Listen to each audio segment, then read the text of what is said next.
We'll get started in about 30 seconds.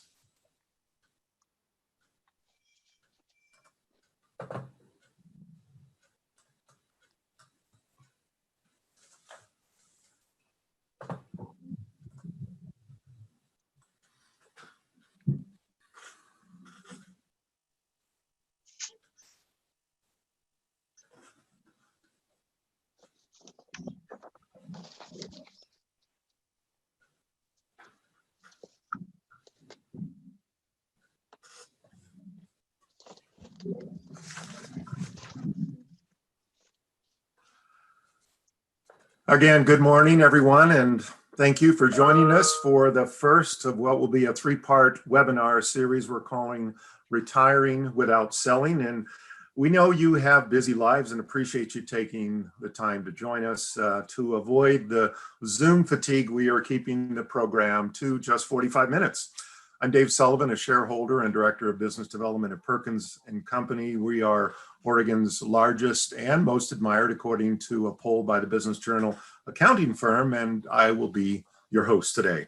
We're joined by four experts who live and breathe the process daily and are excited to share their viewpoints with each of you. As with all Zoom webinars, we encourage you to pose your questions in the Q&A function, and we'll do our best to answer them. If we don't get to those questions today, we may bring them back for either session 2 or 3. And again, we are recording this session and it will be made available to you by request along with the PowerPoint. We'll give you some information about that at the end. Our panelists have worked together helping numerous businesses navigate their timing and transitions. They'll be using a real-world example throughout the webinar, offering best practices and tips for this journey. It's a big subject, so we're going to actually present it, as I noted, in 3 sessions. Today's session is all about options. At the same time, next Thursday, October 15th, we'll be getting into crafting your personal plan. And in 2 weeks, on October 22nd, the discussion will center on putting your plan together. So it's my pleasure to introduce our 4 panelists. You see them in the panel. First is Jim Grew. Jim is a consultant known as the Business Defogger, one of the great names, and Accelerator. His expertise is management. Jim has run 8 businesses and worked in 25 others at the C-level. He's an expert in executive leadership, strategy, and succession. Jim is the author of 2 business books and holds an MBA degree from Stanford University. Welcome, Jim. Next is Alice Tang. She is a partner at BPG Wealth Management, and her expertise is financial planning. Alice offers 20 years of experience in helping business owners create successful options to retire and exit from their business. Alice received her bachelor's degree from the University of London in England and a Master of International Management from Portland State.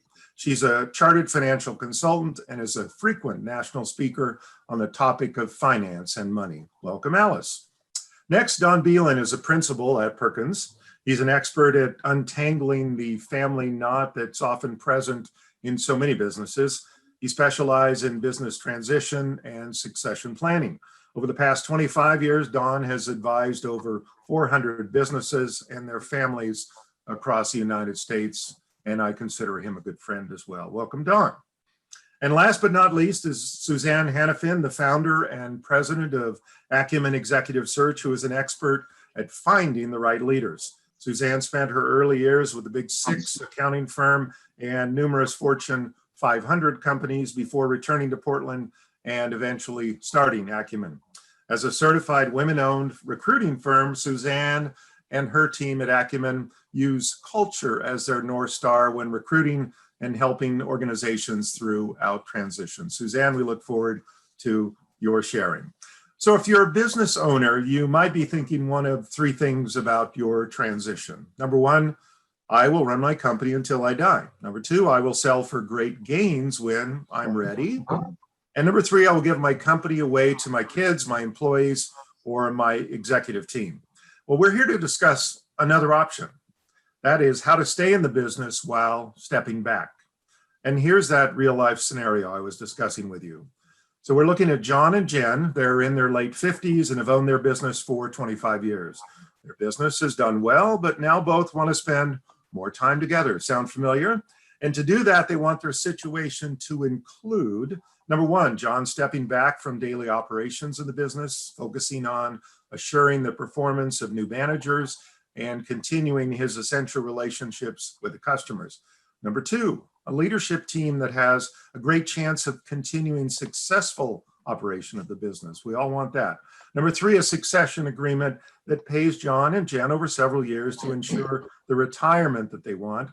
Their payments are then funded by business profits. Number four, a financial plan that manages the assets to help them meet their retirement goals. And number five, a family plan to assure healthy family sharing of assets and business roles.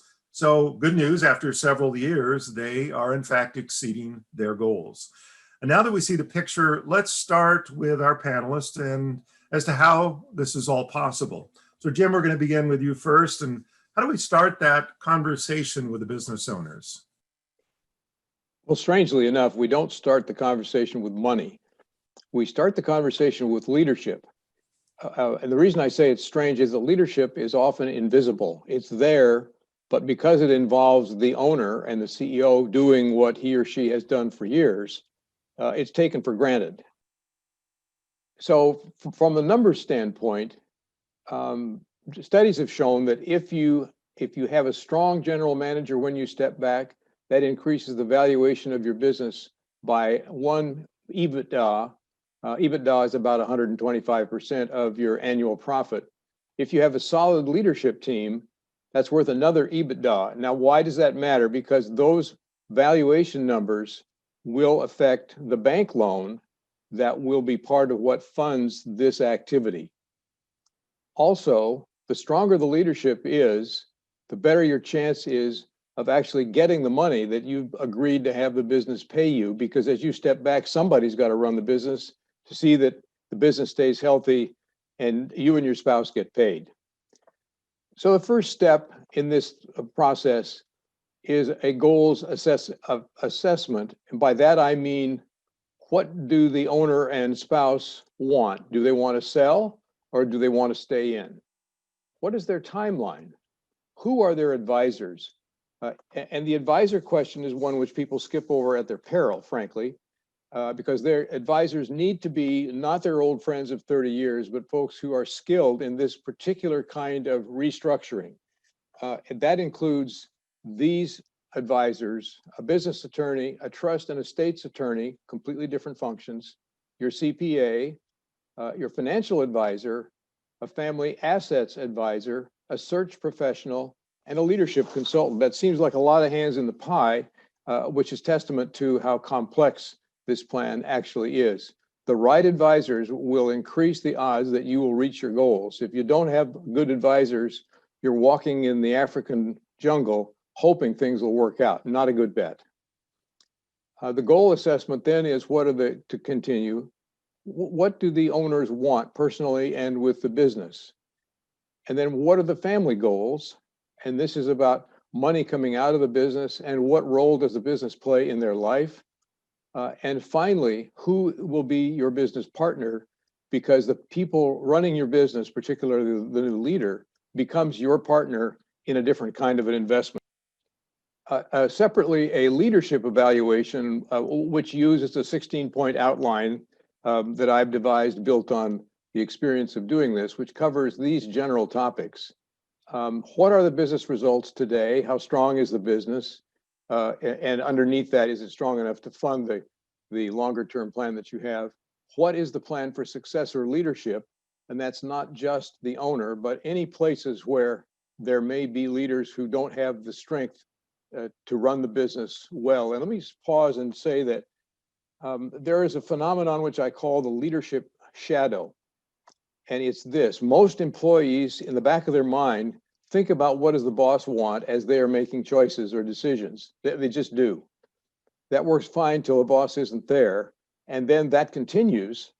That is, the boss is still there in their brain unless there is a strong leadership team to step in and guide the business forward.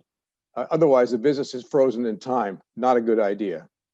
Then an evaluation of the leadership team, that is its members, how well they run their departments and how well they work together. A close look at the leadership data. And what I'm focused particularly on here is how leaders make decisions in the business in real time, because monthly financials are not enough. And finally, what are the successive changes in the owner's role? That is, the owner will start out running the business as always, and gradually there are steps to take to move from that position to pretty much in the background. And it's not all in one step. And the steps have to be done in a way that preserves the leadership energy in the business. That seems like a lot, and it is. And we'll talk next time about how we expand on these and get them applied to your own business.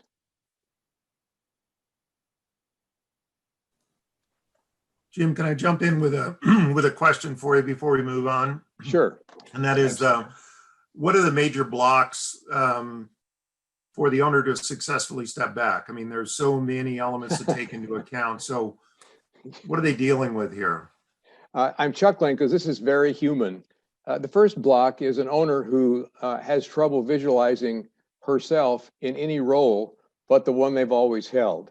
And I'm visualizing now 3 different clients who nodded and smiled, talked about making the change, but didn't. An example of that is one client who left the business every Friday, thinking if she wasn't there, the successor team would step in and do what needed to be done. She'd come back Monday and find out that nothing would change, and nothing had changed. She was furious.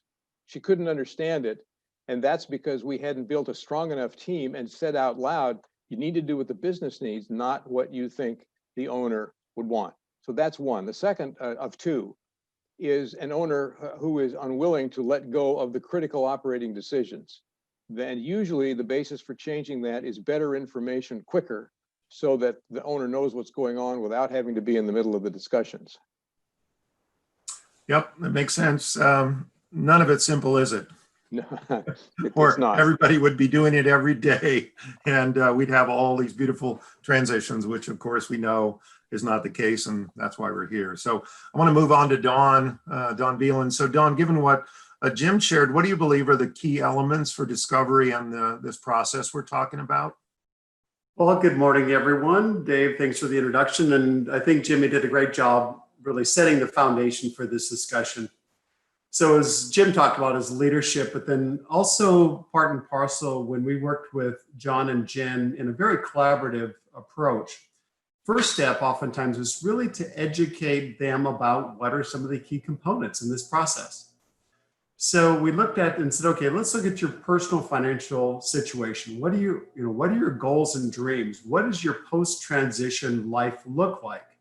Because we have found that it's really difficult to transition to something that is maybe undefined or really ambiguous from the client standpoint. So part of it is dealing with the financial security. So what we mean by that is looking at the assets, look what their lifestyle choices are, look what they want to do with their assets, maybe even discretionary or non-discretionary purchases. Do they want to have a vacation home? Do they want to travel? Do they want to provide for philanthropic benefits? Do they want to provide for their children, what have you? In John and Jen's case, they had a couple children that were in their 20s, and they needed some support.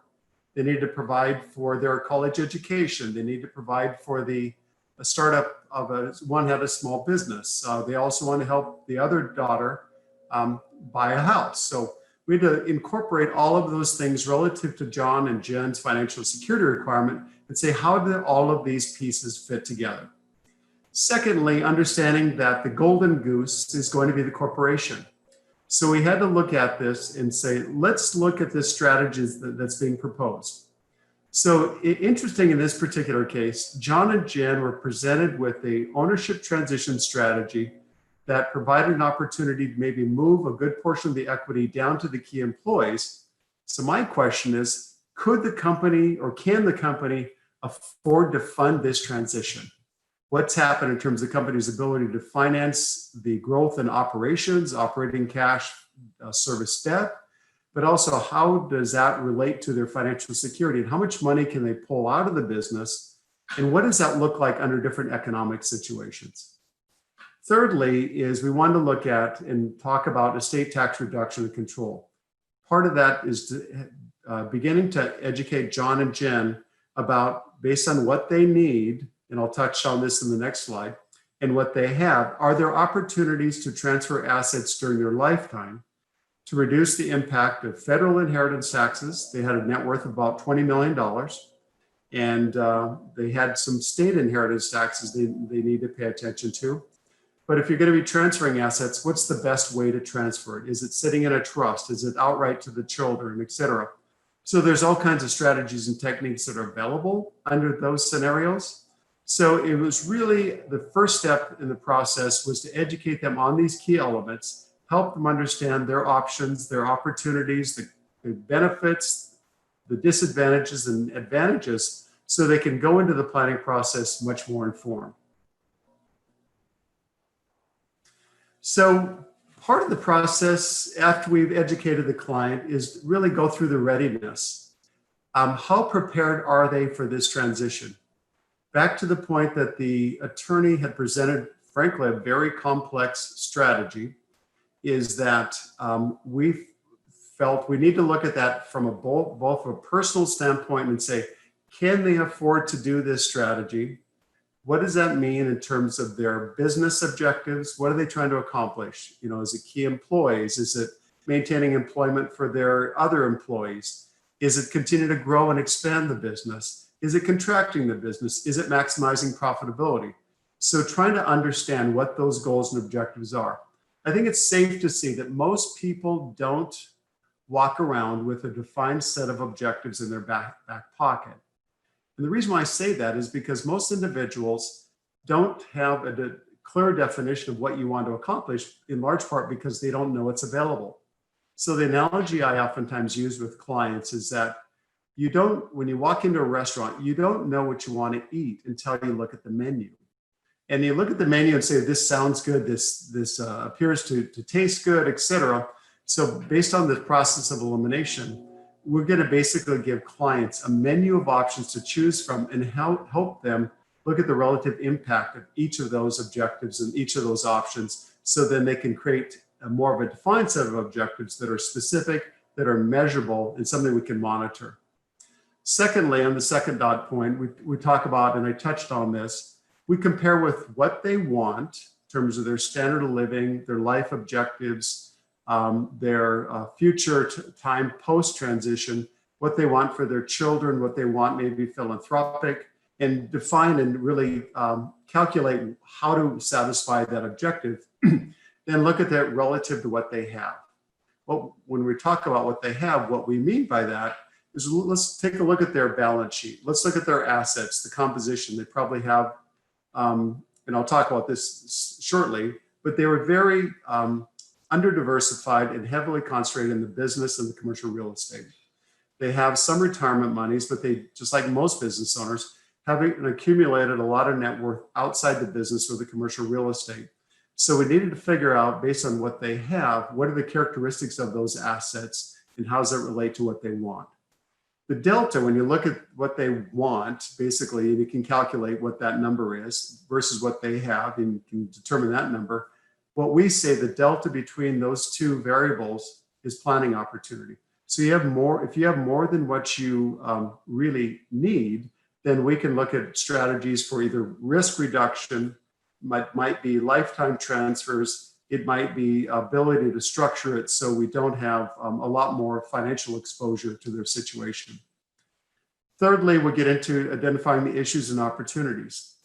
In John and Jen's situation, they had a number of issues. Number one, they haven't updated their wills and trusts for quite some time. So what happens at their passing was inconsistent with their objectives because of the two children had very disparate differences in terms of their lifestyles and really what they want to provide for them. Secondly, they really had not gone through the process of defining their financial security. That was an unknown. Thirdly, is they were very concentrated in a couple asset classes. About 90% of their net worth was in the business and the commercial real estate. And they didn't, that was a great strategy in the accumulation strategy, but it's really a poor approach and high risk when you talk about exiting a business and beginning the process to diversify your asset base. Finally, they had children that had, frankly, unfortunately, in this particular case, had some behavioral issues. So we had to be creative in terms of how, if we're going to be transferring assets, is it into a special needs trust? Do we want to provide income for the surviving spouse, like a spousal limited access trust?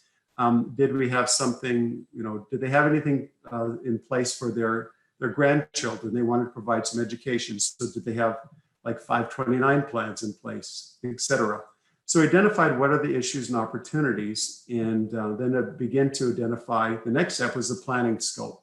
So based on those issues and say, what are the areas that are most important to them?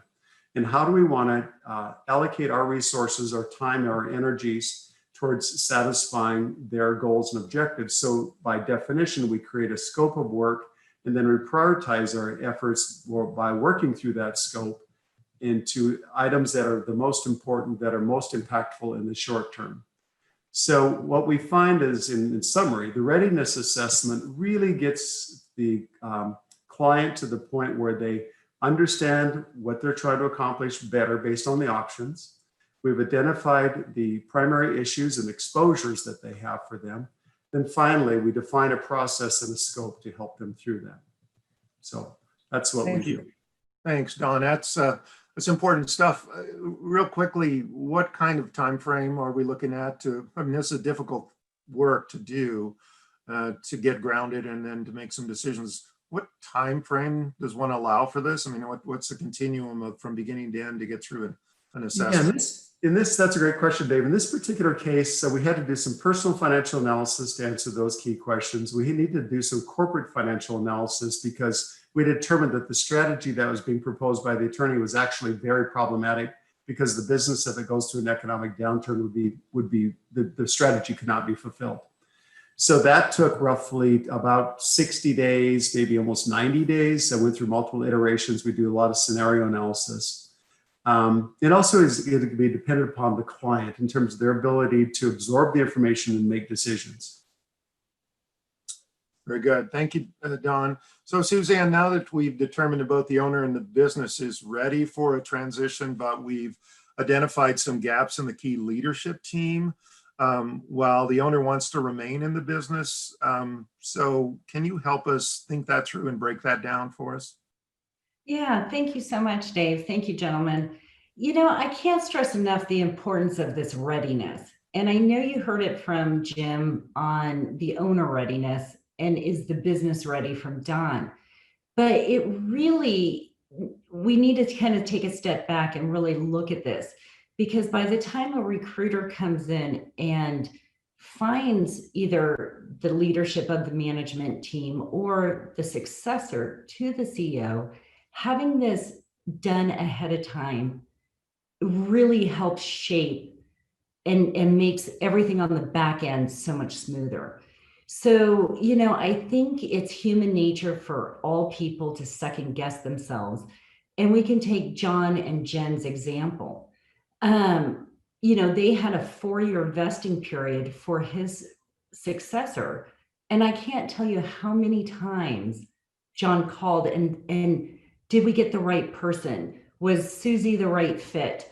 And again, without that CEO coach, somebody standing behind him saying, okay, what is our goal? Let's stay focused, stay targeted. I think it's really hard for a CEO, and myself probably included, to let go. And I think that's what, Jim was saying earlier about clear expectations, setting those goals, really understanding what the process is going to be and how does that look. And then Don, what he was saying about the importance of that business readiness is just as important. You want to always start with that evaluation so we know what to communicate to all of, potential candidates, whether it's on the leadership team or for your successor. And those expectations are used to help set up the bonus program that we'll get into probably in week 3 on the actual deal making. So as businesses increase, that's really the ultimate goal for this. And I think Jim said it beautifully about EBITDA and how do you increase that? I kind of look at things more simply and say, it's about driving top line revenue, eliminating bottom line expenses, and then the goal of removing yourself as a business owner out of the day-to-day operations. So what Dave really talked about is how does Acumen do it? And I think it's whether it's us or any recruiter, it really starts with your culture. And I'm going to bring this up because I think it's important to say that it's also about your legacy as that business owner. So we walk in, usually one of the first questions we ask CEOs is describe your culture in 5 words or less. And you would be shocked on how many CEOs are unable to do this. And then by the time they struggle and we write down some words, we then go to all the stakeholders. And in the case of John and Jen, we actually went to the spouse and asked her, what do you see? How do you see, your business and what's the culture? And again, it's about identifying these gaps to talk really openly about it, because as a business owner, you want that legacy to continue well beyond you. And so again, it draws up this discussion, but most importantly, it helps a recruiter create this value proposition. Because we have to remember, a lot of business owners think, oh my God, I'm giving something up. I'm giving up a piece of equity. I'm giving up control of my business. But in reality, if you spin that and say, if I hire the right people, where can my company go? And like in John and Jen's real life example, in 4 years, their business doubled. And part of that was to be able to recruit the right people to that organization. And creating that value proposition is so critical. Setting timelines and expectations. What we did for both their CFO and their COO, who were going to be part of the succession plan or are part of the succession plan, is we really identified MBOs and bonuses that actually went into a deferred comp account. So at the end of this transfer, monies were paid directly to John and Jen, which again, to help fund their retirement and to kick everything off. So once we have this culture and we have really clear timelines, and again, average vesting 2 to 4 years, we have MBOs, we've set up this deferred comp. It's really about looking at your leadership team. And again, it goes back to the human side of yourself. When you're interviewing for your leadership team, most CEOs ask, can I work with Susie every day? But when you're recruiting for your successor, that's not the right question. The right question is Susie the right person to take my business to the next level? And that's a very different mindset. And again, without that CEO coach standing behind you, helping you along and helping you determine that this is the ultimate goal, I think it's really important to, and it always goes back to that owner readiness and that business readiness, and then being confident in yourself to be very transparent about those timelines and about those expectations.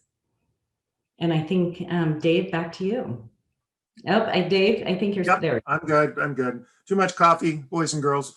I think this readiness issue is compelling because seems to me there's a major psychological factor there. So that I'm guessing the owner says they're ready, but their actions don't necessarily prove that. Is that correct? And how do you get through that type of big barrier?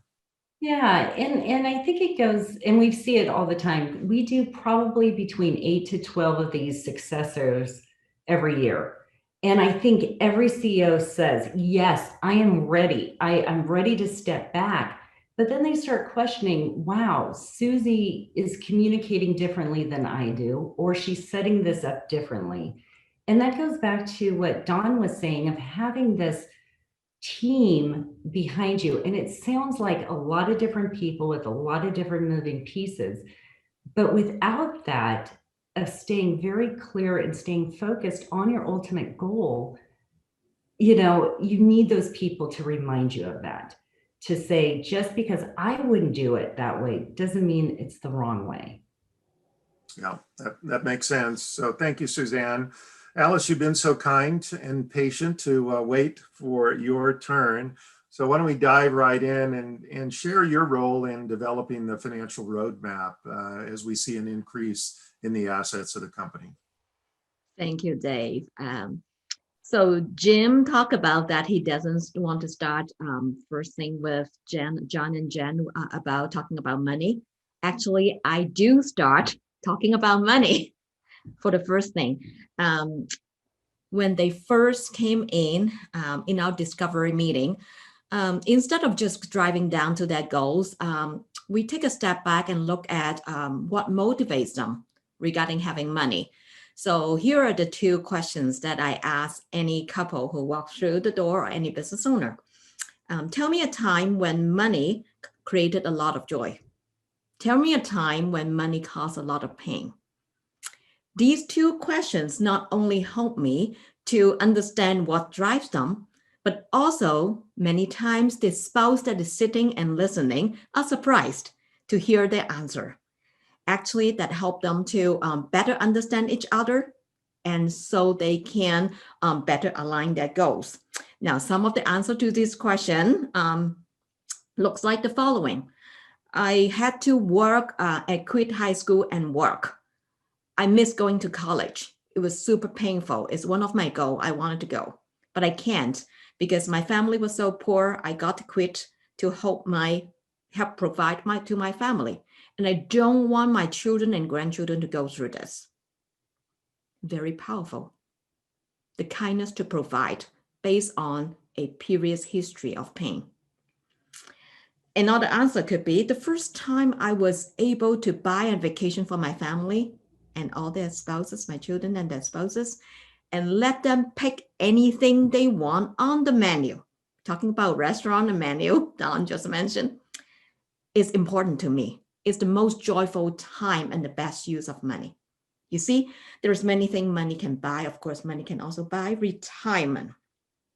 So from then, we really talk about their goals. What do they really want? Just like what Don has described just now. Well, how does retirement look like? How does it sound like? And then in my experience, those who are very successful in achieving the financial freedom, defining financial freedom is they don't need to worry about money.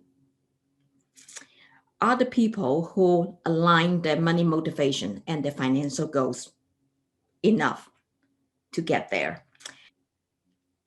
So then we talk about all these soft conversation, emotions. So really, Alice, how much do we need? Well, I'm going to take you back to 10 years ago. If you recall, there is a Fidelity commercial. Everybody is walking around in this very short commercial with a number on their head. They're walking left, they're walking right, they keep walking.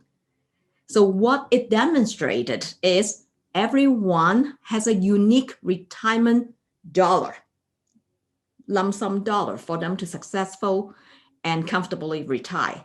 And the number for John and Jen is different from mine, different from all yours. So what are they? So when they come and ask, it really depends, right? Depends on what? Depends on how many years are you planning on working? As short as possible would be one of the answers. How long do you want to live? Well, we never want to send people back to work or to come find another income in the 80s. So we need to plan long. And how much have you in your saving pot right now? How much your business is going to sell for? What is the tax bracket? What do you own? What do you owe? Among many, many other things we ask. And from then, we can come to the conclusion of the first round of looking at their overall finance. So just a little bit about this graph. The vertical axis marks the current asset that is earmarked for retirement. Please note that The business value is not included in here. We just want to have a dry run without the business value. And the horizontal axis are the years running ahead of them until age 95. We want to plan for success. So we don't want to shortchange to cut it off at age 80 or 85. No, we rather them to keep running until they have abundance in their life. Okay, so as you can see that the blue bar is illustrating the amount of asset. The asset continue to grow until it turn in year 2030. And then now what? If we don't count the business, they're running out of money at age 75. What fixes the financial plan? We all know this, money. So this is a simple illustration by plugging in this approximately very conservative sale of the company without thinking about, okay, sharing my shares or helping my my employees to get equity, be part of the owner. We don't count about that. We just say conservatively, plug a number of the value of the company and then make sure it works. The green color represent that we plug into conservative value of the company, and now it works. So not only do they don't run out of money, actually conservatively, they can also leave a legacy. So Suzanne talking about the legacy, and Don and Jim also talk about the legacy too. So what I see from this chart is options. Money, abundance money, surplus money, give John and Jen the option. What are the options? The option could be, I want to retire early. I can do, as we later on find out, in 4 years, they can retire, right? They can walk to the next chapter. I want to help my children, not only to college, but I want to help them with their first home, help them to start their own business. Great. Money solves a lot of problems. And how about traveling a lot? Well, we call, the active years the go-go years. You do a lot of things in your go-go years before you hit your slow go and no-go. Dave, back to you. Thank you, Alice. So I do have a question for you, and panelists, feel free to jump in. We have a few minutes as well. And those of you in attendance, if you have any questions, feel free to drop them into the Q&A box. Alice, my question for you is, not every scenario ends up perfectly and everybody ends up being able to accomplish every big dream they had. So when that happens and the owners realize that they can't retire when they intend to or want to, how do you deal with that? What are the steps you can take? That's a very brilliant question. I'll just ask them to make sure that they go back to the drawing board here. Jim has described a lot of ways for them to consider new leadership, improving and growing the business. They must go back to Jim, and they also need to go to Don to make sure they remap their asset, make sure that we didn't miss anything that we can be used to fund retirement. And finally, having a good team that they hire to support them through Suzanne is super important. So we need to visit with those experts in order to make things happen. Thank you. Very good. Anybody else like to jump in on that, Suzanne, Jim, Don? Dave, I would. Yes. One thing to remember is that this is a successful business.